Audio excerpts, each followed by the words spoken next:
prácticamente. Pero bueno, no son cargos, o sea, el pueblo no tiene la capacidad de revocar el cargo. Y los cargos no son responsables en el sentido de que no rinden cuentas, más allá de cuando se acercan elecciones, el juego electoral totalmente viciado que se produce y la propaganda que lanzan. El desempeño de cargos públicos con salarios obreros, ¿vale? Lo que comentaba, eso es lo que hemos comentado antes.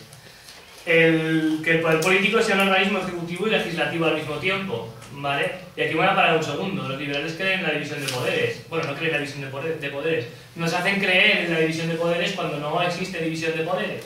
El poder es el poder. Y lo que se llama división de poderes, que son división de diferentes instituciones, para lo único que sirve es para tener más seguridad de que se van a salvaguardar los intereses de las clases propietarias. Eso se ve, por ejemplo, muy bien en Estados Unidos con su sistema que llaman de pesos y contrapesos, si no recuerdo mal, en el cual el Tribunal Supremo puede vetar al Congreso, el presidente no sé qué, tal, y al final, ¿qué pasa? Que muchas veces se produce ahí un juego político en el que parece que no avanza nada, pero las grandes empresas siguen obteniendo sus beneficios, ¿vale?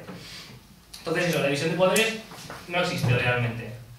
Y luego otra cosa bastante perversa, a mí me parece bastante perversa con la división de poderes, y es el tema del poder judicial. O sea, algo que es tan importante en una sociedad como es quiénes van a ser los encargados de controlar la observancia de las leyes, que no son elegidos, que acceden de una manera burocrática, ¿vale? Y que por supuesto se generan sitios que crean a esta gente y que llegan a una ideología. Quien estudia derecho lo puede saber. Aquí tenemos a un estudiante de derecho. Tenemos un estudiante de derecho. Que cómo sale la gente de derecho y quién va a las facultades de derecho, que son luego los que van a ser los que se supone que los van a proteger de... Vamos, que van a ser los encargados de que las leyes se cumplan y a proteger a la ciudadanía. Joder, está completamente dominado por la ideología capitalista. O sea, es que eso es muy claro, igual que las facultades de economía. O sea, ¿quién va a ser los gestores? Pues quienes están completamente educados en el capitalismo y se identifican con sus intereses. Bueno, luego, antes de pasar a la democracia en la fase socialista, ¿vale? Simplemente quiero comentar que como fue la desaparición de la comuna.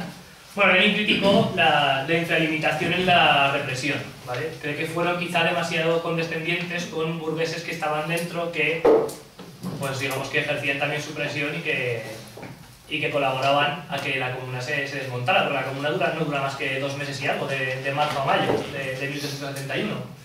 Pero me parece muy clave que la comuna se desmonte por la acción directa del ejército francés y prusiano, ¿vale? Es decir, 2 naciones, 2 estados-nación que acaban de estar en guerra, unen sus ejércitos que acaban de estar matándose en el campo de batalla para reventar el primer intento de gobierno obrero. Y aquí vemos cómo la clase capitalista, eso del internacionalismo para ellos lo tiene muy claro. Y el considerarse a sí mismos clase y el saber que lo primero que tienen que hacer es defender sus intereses de clase antes que sus intereses como nación, ¿vale? Por eso nosotros también lo tenemos que tener claro. Entonces, ¿qué proponemos como democracia proletaria basándonos en gran parte de la enseñanza de la comuna y otras cosas? Bueno, ya lo hemos dicho, ¿vale? La subordinación de la minoría a la mayoría, la eliminación de los cuerpos especiales de represión y sustitución por el pueblo en armas, ¿vale? Reprime la mayoría, no reprime la minoría, no es un cuerpo especial de represión, es toda la gente, el pueblo en armas, la que es capaz, o la que tiene que ser capaz de reprimir a la minoría burguesa que quiere no perder su poder o que quiere reinstaurarlo, ¿vale? Evidentemente, expropiación de la burguesía, transformación de la propiedad privada en propiedad colectiva, completa elegibilidad y movilidad de los cargos políticos y también del funcionariado, ¿vale? Es decir, que, por ejemplo, yo creo que es clave que el tema de gente que es encargada, que se le mandata, que tiene que ser gestor, tenemos que tener la capacidad también de revocarlos. Y además, bueno, organización de la producción por parte de la clase obrera. O sea que evidentemente la producción se tiene que organizar con la participación de la mayoría y no por las elecciones de una minoría que busca su enriquecimiento personal. Participación activa de las masas en las tareas de gobierno y de la administración. Es decir, que se tienen que ir desdibujando las diferencias entre gobernantes y gobernados. sino que sea esa misma mayoría la que gobierne sin que haya un cuerpo especial de gobernación, ¿vale? La equiparación salarial, que también habíamos comentado. Bueno, los cargos ya lo he dicho: responsabilidad, revocabilidad, salarios obreros. Y otra frase de Engels que dice que hay que ir creando una nueva generación que, educada en las condiciones sociales nuevas y libres, pueda deshacerse de este trasto viejo del Estado, incluido el Estado democrático republicano. ¿Vale? O sea que en la fase socialista, como si recordáis la preescuela, explicábamos que la primera fase del comunismo era lo que es el socialismo y es la dictadura del proletariado. Es una tarea principal el crear las personas nuevas, ¿vale? El hombre nuevo, la mujer nueva que se habla, que es gente que se vaya educando, porque no hay que olvidar que la educación es una norma muy poderosa de imposición ideológica y hay que empezar a eliminar la cultura y la educación burguesa y capitalista, y esto lleva su tiempo. Entonces la gente tiene que educarse en el socialismo, ¿vale?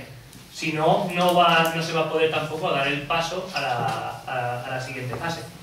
Y tampoco la gente va a aceptar como suya el socialismo.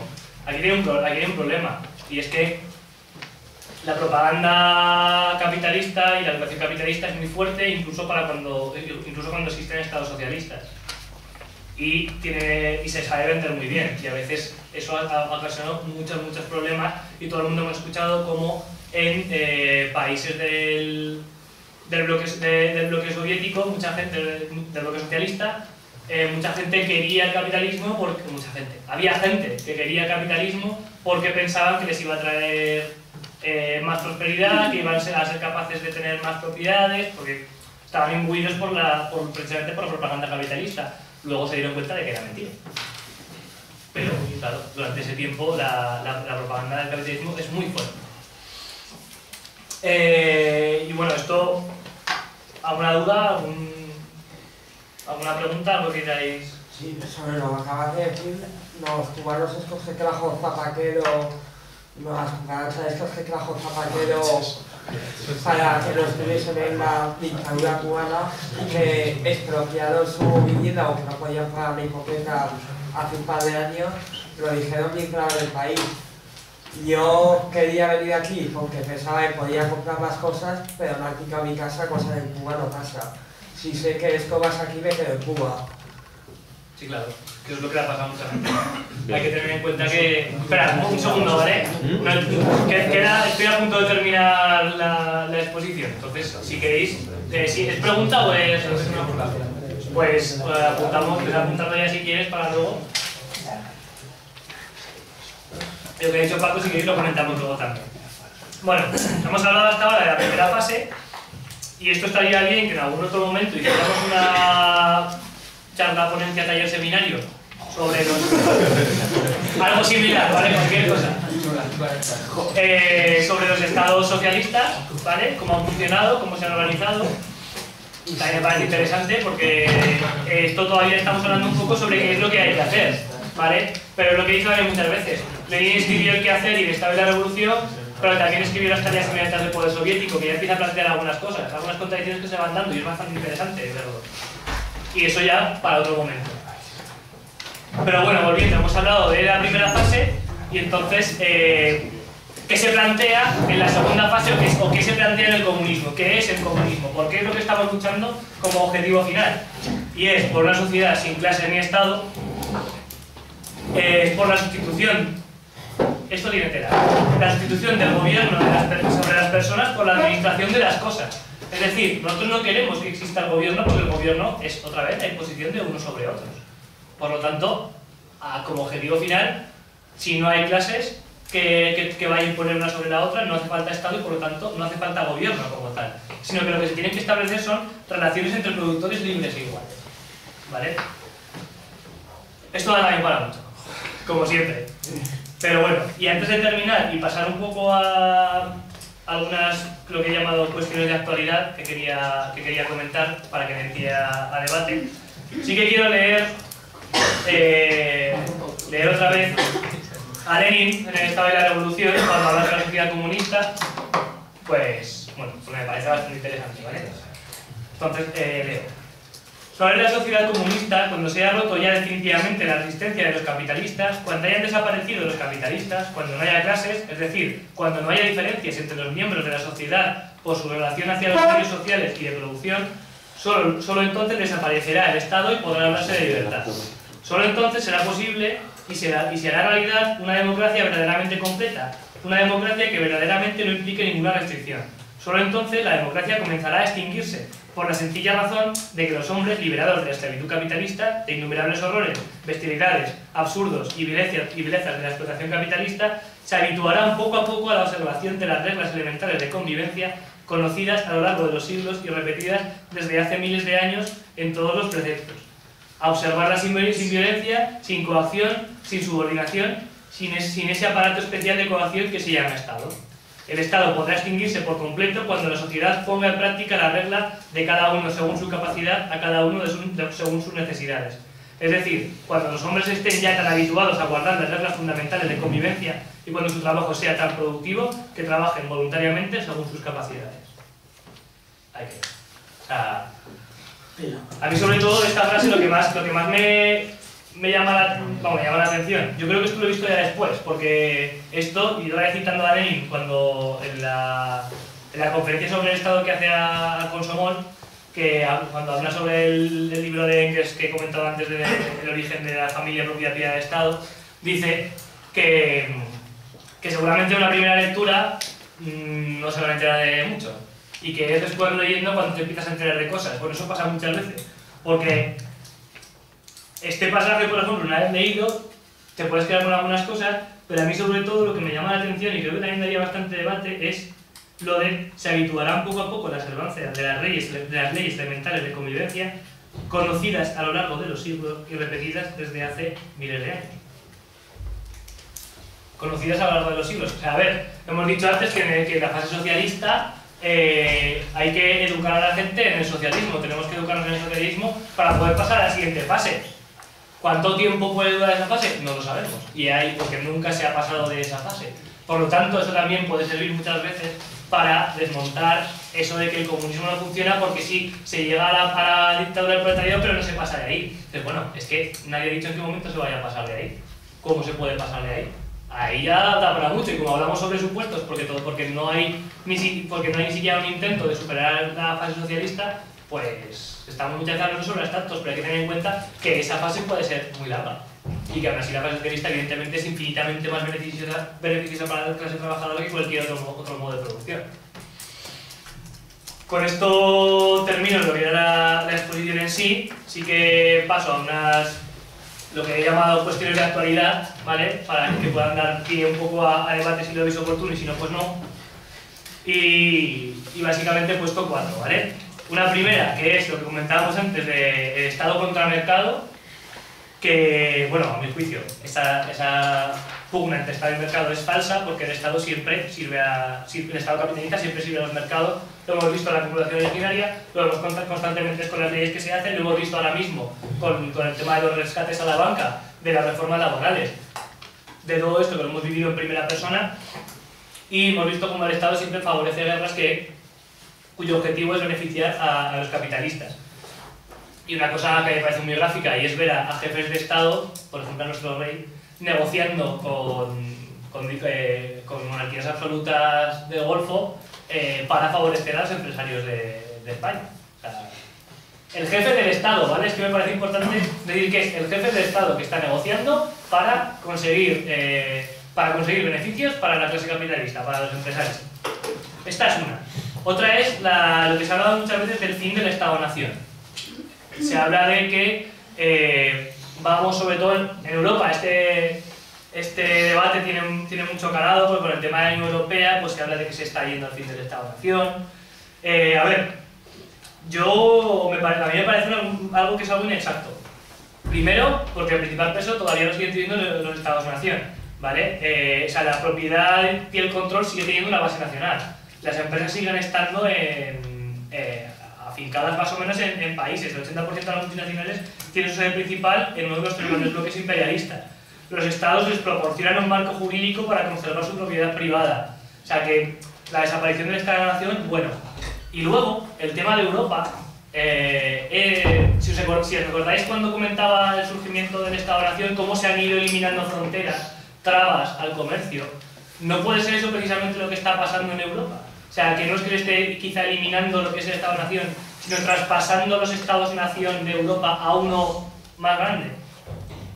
Yo creo que va por ahí. Básicamente porque los símbolos, la bandera, las instituciones, todo esto nos está intentando inculcar una ideología europeísta, una ideología nacional europea, porque están viendo la necesidad de crear un Estado europeo. El tema de la pérdida de la soberanía nacional, a ver, está bien como consigna. Yo creo que como consigna, cuando hablamos con la gente, está bien el decir que se está traspasando y es cierto además, que se está traspasando el poder en los estados al poder en organizaciones supraestatales que además no son elegidas. Por ejemplo, vuelvo a decir, la Unión Europea. Pero esto hay que tener en cuenta que no es un apropiamiento de Europa a los Estados-Nación, sino que es una cesión voluntaria de las oligarquías y de los gobiernos que la representan en cada Estado-Nación en Europa, por la sencilla razón de que les beneficia. Y además, les beneficia ya no solo el ir eliminando cada vez más las fronteras en Europa, sino el ir traspasando las instituciones de poder político a unas que no son ni siquiera elegidas, ni siquiera elegidas por sufragio. Porque sabéis, bueno, pues la Comisión Europea no es elegida, solo se elige el Parlamento Europeo, que tiene unas atribuciones bastante escasas, y es la única institución que se elige por sufragio. Y sabéis que la Unión Europea el Banco Central Europeo evidentemente está fuera de cualquier control democrático. Entonces, claro, a ellos también les beneficia. Básicamente lo que están haciendo es una especie de reedición del sufragio censitario. Es decir, están volviendo a aumentar la restricción de la participación política. Y luego además que es una cosa completamente coherente con el liberalismo. No dicen que se pierda soberanía nacional, porque el liberalismo siempre entiende la soberanía nacional e incluso luego la soberanía popular como la expresión de su voluntad, de la voluntad de los capitalistas. Actúan en beneficio de la nación en abstracto. La nación son ellos, pero nos venden que la nación en abstracto es los intereses comunes. La conciliación entre clases, que a todas luces es imposible, porque son clases contrarias y enfrentadas. Y ya para terminar, bueno, ya lo he comentado antes, el tema de la división de poderes, que también cuando siempre en los colegios nos explican, vamos a ver la democracia, 3 poderes, legislativo, ejecutivo, judicial. Bueno, es mentira, el poder es uno y el poder lo tiene quien tiene la capacidad de imponer. Aunque luego las instituciones se dividirán en varias cosas. Si analizamos solo la superestructura, podemos ver que esa división de poderes es coherente. Si analizamos la estructura y vemos que la dominación se da ahí, vemos que esa división de poderes no existe. Y camaradas, con esto he terminado. Así que si queréis pasamos a...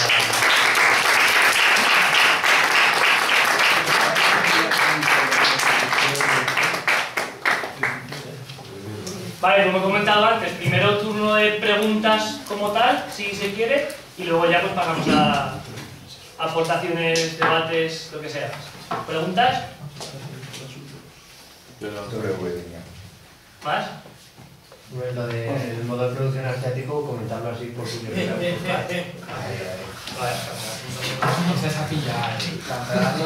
Vale. ¿La pregunto ya o...? Sí. Vale. Bueno, son 3, realmente. Uno es, dices que, bueno, ya lo sé, Lenin dice que los comunistas deben ir al Congreso a denunciar la farsa capitalista. ¿Cómo hacerlo cuando la ley lo prohíbe en España? Está prohibido hacer eso, o sea, directamente. Entonces, ¿cuál es nuestro papel en las instituciones si no podemos hacer lo que hay que hacer? Luego, bueno, lo que has hablado de que no se puede llegar al comunismo, pues yo creo que sí, esto es un aporte. Creo que es imposible llegar al comunismo existiendo un Estado capitalista con poder. O sea, si una parte del mundo bastante grande es capitalista, es imposible llegar al comunismo ni aun queriendo.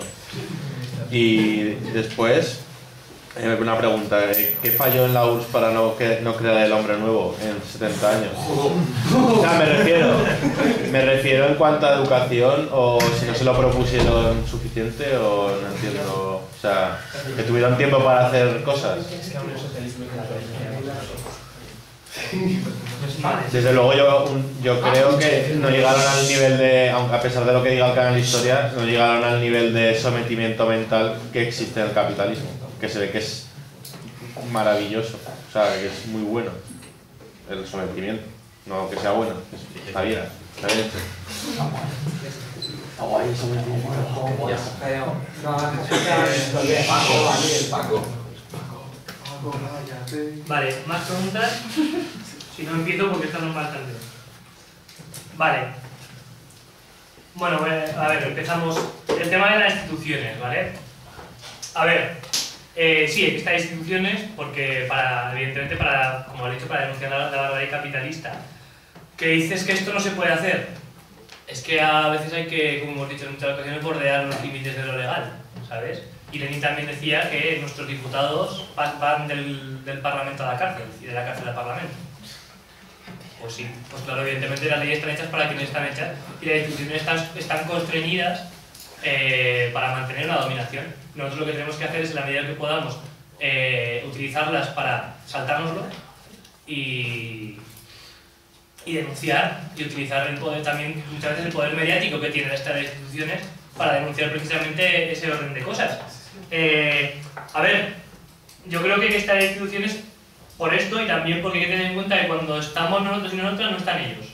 Y eso ya es un pequeño, aunque sea un pequeñito avance.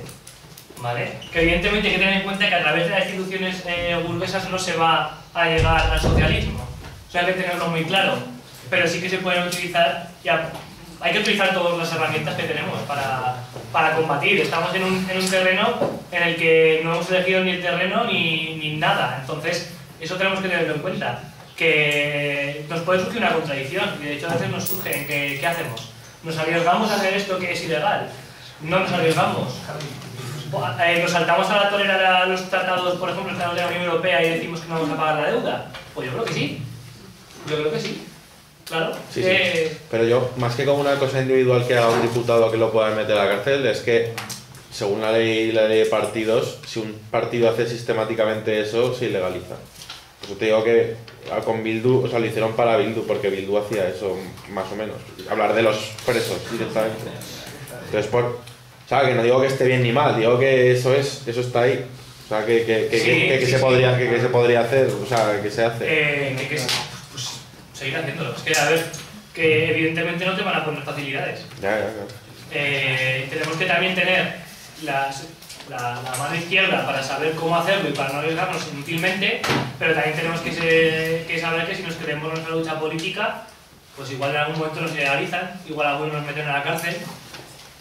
Es que eso está ahí, evidentemente es que el sistema está montado para que nosotros no tengamos capacidad de actuación. Sí. Entonces hay que tenerlo en cuenta. No creo que eso sea impedimento para que lo sigamos haciendo, no hay que tener tampoco, vamos, joder, siempre se tiene miedo a que pasen estas cosas, es lógico. No, si no es miedo. Pero hay que también aceptarlo. Y lo que no podemos hacer es que por el miedo a que nos ilegalice al partido, dejar de lado nuestro proyecto político y dejar de lado nuestro proyecto de revolución. Es que eso sería, entonces, ¿para qué estamos? Con el tema de la Unión Soviética, bueno, es que a ver, analizar la Unión Soviética es que da para muchísimo. Entonces, evidentemente no se llega a crear las personas nuevas ni se consigue que la gente acepte el socialismo y por eso mismo había mucha gente había gente que quería el capitalismo. Ojo, tampoco tantos como nos quieren hacer creer, ¿eh? Sí, el referéndum ganó por 70%. Exactamente. Pero aún así, luego la reacción de la clase obrera no fue la que cabe esperar de una sociedad formada en el socialismo. Claro, es que hay que tener en cuenta que es que son los primeros intentos de... La Unión Soviética es el primer estado socialista que perdura. Bueno, de hecho el primer estado socialista, porque la comuna no se puede considerar ni estado socialista, porque dura muy poquito y tampoco genera nada parecido. Y entonces digamos que vas sobre nada, vas con unas condiciones que son a todas luces complicadas. Empiezas con un nivel productivo ínfimo, empiezas con un montón de gente que ha hecho la revolución o ha apoyado la revolución, pero que ni siquiera está todavía convencida del socialismo por la propia estructura de propiedad de la tierra, por la gran masa campesina, por muchas cosas que hay que educar. Tienes que industrializar de manera rápida porque es que el imperialismo te está amenazando constantemente. hay que tener en cuenta muchos factores. Entonces siempre decimos que la Unión Soviética no fue capaz de hacer muchas cosas que se proponía hacer, y de hecho no es capaz de hacerlas desde el principio. Ojo, que eso no quita que los avances que se tuvieron son impresionantes, y ojalá no hubiera caído la Unión Soviética, mejor nos iría todo el mundo. Eso está clarísimo. Pero bueno, toda lo que digo, es complicado y no se puede decir en una frase porque la Unión Soviética no consigue eso. Y por favor nunca digáis porque la Unión Soviética fracasa, porque no fracasa, simplemente no consigue algunas de las cosas que se proponía. Si hubiera tenido más poder y hubiera podido resistir mejor al imperialismo, ¿habríamos variado? Yo creo que sí, que habría ido yendo hacia otros sitios. Todo el sistema socialista ha ido variando de una manera o de otra. Quizá pues eso, quizá todavía no se había implementado la construcción de las personas nuevas, aunque en cierto modo sí que se estaba haciendo. Luego también se genera, digamos que da muchas complicaciones el tema de la organización de la producción por parte de la clase trabajadora, porque es una clase trabajadora que nunca ha estado acostumbrada a organizar la producción. Entonces es complicado. ¿Qué pasa? ¿Qué tienen que hacer? Pues tienen que utilizar organizadores profesionales. Ahí ya empieza a haber un problema. Ahí ya empieza a haber un problema porque ¿cómo convences a la gente de la organización colectiva cuando constantemente están volviendo a vivir la organización por parte de una persona que sabe más? Pero claro, por otro lado, si no lo haces, no organizas bien la producción, cuando además tienes que conseguir alimentos para todo el mundo, que para que no se muera la gente de hambre y tener unas condiciones de vida dignas, tienes que defenderte de las ambiciones imperialistas que existen desde que empieza hasta que acaba la Unión Soviética. Pues son muchas contradicciones que yo creo que es bueno analizar, sobre todo para el momento que sí que hagamos la revolución, tenerlas en cuenta también de cosas que puedan pasar. Lo que comentabas de que no crees que se pueda mientras siga existiendo el capitalismo de manera internacional. Pues es la teoría de la pugna entre el socialismo en un solo país o revolución permanente, ¿vale? Estás insinuando algo. A ver, camaradas. Lenin abogaba por la revolución mundial. Sí, y nosotros también. Lo que pasa, pero también decía que las primeras revoluciones son siempre nacionales, son siempre dentro del marco del Estado-Nación. Entonces, siempre va, o sea, por mucha revolución socialista que vaya habiendo, nunca se va a producir a nivel global a la vez toda una revolución socialista y vamos a tener un mundo socialista en un segundo. Tenemos que tener en cuenta que siempre va a ser alguien quien lleve la iniciativa, quien ejerza de vanguardia mundial en cuanto a eso. La Unión Soviética no fue capaz de derrotar al imperialismo y de extender la revolución. Pero no es que mientras siga existiendo va a ser imposible. Es que vamos a tener que llegar un momento que consigamos derrotar al imperialismo, pero claro, es que es muy complicado. Es que el poder que tiene es impresionante. Pero bueno, mientras no empecemos por hacer nuestras revoluciones al nivel que podamos, pues no vamos a ningún lado.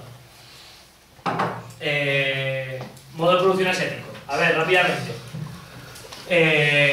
Tampoco hace falta, rápidamente. Esto se da siempre en zonas en las que se necesita un poder central fuerte, sobre todo para controlar los recursos hidráulicos necesarios para la producción agrícola.